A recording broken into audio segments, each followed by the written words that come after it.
Dans le tutoriel pour aujourd'hui, on va parler des caches de luminance. Pour les fichiers sources de mon projet, je suis allé sur le site de Pexels Vidéo. Dans le champ de recherche, j'ai inscrit basketball. C'est là que j'ai trouvé mon panier et mon joueur. J'ai aussi cherché Ink and Water, où est-ce que vous allez trouver plein de textures vidéo qui vont servir à faire le cache de luminance.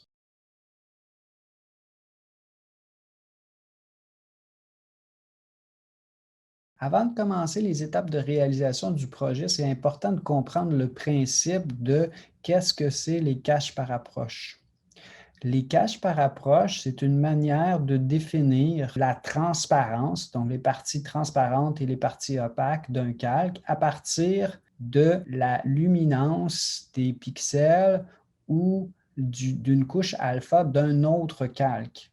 Ça peut faire penser à ce qu'on a dans Photoshop qui s'appelle les masques d'écrêtage ou les clipping masks. Donc, c'est le même principe.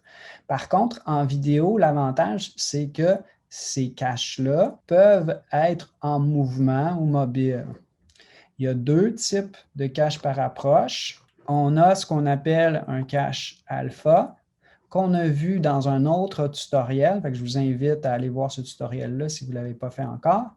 Puis celui qu'on va parler aujourd'hui, c'est le cache de luminance. Si on revient à After Effects, j'ai préparé une petite précomposition dans laquelle j'ai le mot opaque écrit en blanc, le mot transparent écrit en noir, puis un fond gris comme ça. C'est une précomposition.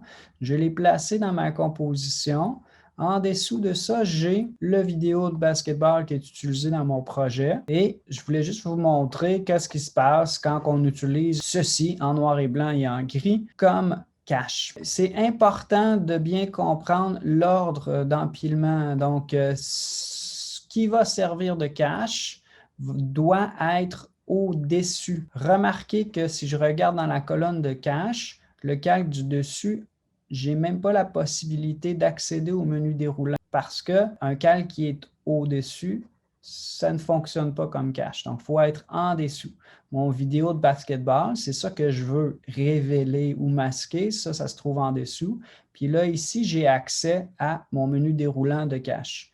Pour le moment, ça ne me dit aucun. Ce que je vais faire, c'est que je vais cliquer sur ce menu déroulant-là, puis je vais aller voir le cache de luminance. Ça va me donner le nom du calque que je veux utiliser, mais il y en a juste un de toute façon. Donc, je vais prendre luminance. Ça va être celui tout de suite au-dessus. Puis, je vais cliquer là-dessus. Ce qu'on va voir se produire, c'est que le cache du dessus est devenu invisible. Donc, son œil, ici, on voit là, que il a disparu, donc ça veut dire qu'il est invisible temporairement. Je vois aussi des petits icônes ici noir et blanc, puis ici avec noir et le damier pour représenter qu'un calque est utilisé comme cache, puis l'autre est masqué ou révélé. Donc, j'ai ces icônes-là. Ce que je vois dans ma vidéo maintenant, c'est que le joueur de basket est complètement opaque dans la partie du texte qui est blanc, puis complètement transparent dans les parties du texte qui sont noires. Donc, si je cliquais sur le damier, vous voyez que le damier, là, il est complètement visible dans la partie où est-ce que c'est marqué transparent. Puis, qu'est-ce qui se passe au milieu? Bien, j'ai du gris moyen, donc ça va être semi-transparent. On pourrait dire opacité 50%, quelque chose comme ça. Si ça vous aide à mieux visualiser ce qui se passe, je vais créer un nouveau solide rose, puis je vais le placer en dessous. Puis peut-être qu'on voit un petit peu mieux, là. Les parties opaques ici en blanc, puis les parties semi-transparentes au niveau des jambes puis du terrain, puis la partie qui est complètement transparente, bien évidemment, on voit le texte complètement rose. Donc ça, c'est juste un exemple. À quoi ça ressemble dans mon projet si je reprends à zéro? J'ai toujours mon joueur de basketball. Je vais rajouter la vidéo avec la tache d'encre. Ici, je n'ai pas une vidéo noir et blanc, mais ça va fonctionner quand même. Il y a quand même des valeurs de luminance qui sont plus claires ici, puis plus foncées ici. Fait que ça va avoir tendance à être plus opaque dans cette partie-là, puis transparent ici parce que c'est presque noir. Si jamais je voulais avoir quelque chose de complètement opaque puis complètement transparent, ça serait facile pour moi d'aller dans les effets, les corrections colorimétriques, puis aller mettre ce vidéo-là en noir et blanc. Si jamais ce n'était pas assez blanc ou pas assez noir, je peux aussi rajouter un deuxième effet dans la même catégorie niveau pour aller accentuer les parties blanches, les rendre encore plus blanches, puis rendre les parties noires encore plus noires. Donc là, j'aurai quelque chose qui va fonctionner encore mieux à cause des contrastes plus importants. Une fois que ça c'est fait, je vais aller sur le calque du joueur de basketball, aller dans la colonne cache, comme on vient de faire dans l'autre exemple, et je vais aller choisir luminance.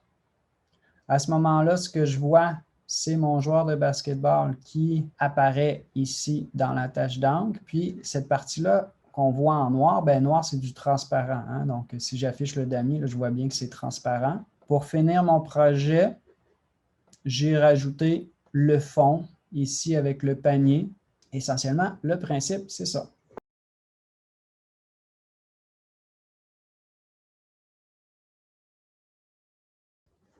OK, pour aller plus loin avec ce projet-là, ben, il y a des détails de finition puis de design à compléter. Par exemple, ajouter un texte. J'ai ralenti un peu la vidéo ici. Bon, ça, c'est mes choix à moi. Vous pourriez expérimenter avec d'autres vidéos puisqu'il y a beaucoup de sources sur Pexels pour ce genre de tâches d'encre-là. Vous pourriez essayer quelque chose de complètement différent aussi. J'ai affiché sur Behance une autre vidéo qui s'appelle Exploration créative, où est-ce que j'ai vraiment pris des vidéos dans une technique un peu aléatoire là, pour faire une espèce de collage en utilisant des caches de luminance et aussi des modes de fusion pour faire une espèce de mix combiné avec de la musique. Donc, ça pourrait être quelque chose aussi à essayer, à explorer. En utilisant ce genre de technique-là, des fois, on fait des belles découvertes qu'on pourrait utiliser par la suite. Donc, je vous laisse travailler là-dessus puis essayer ça.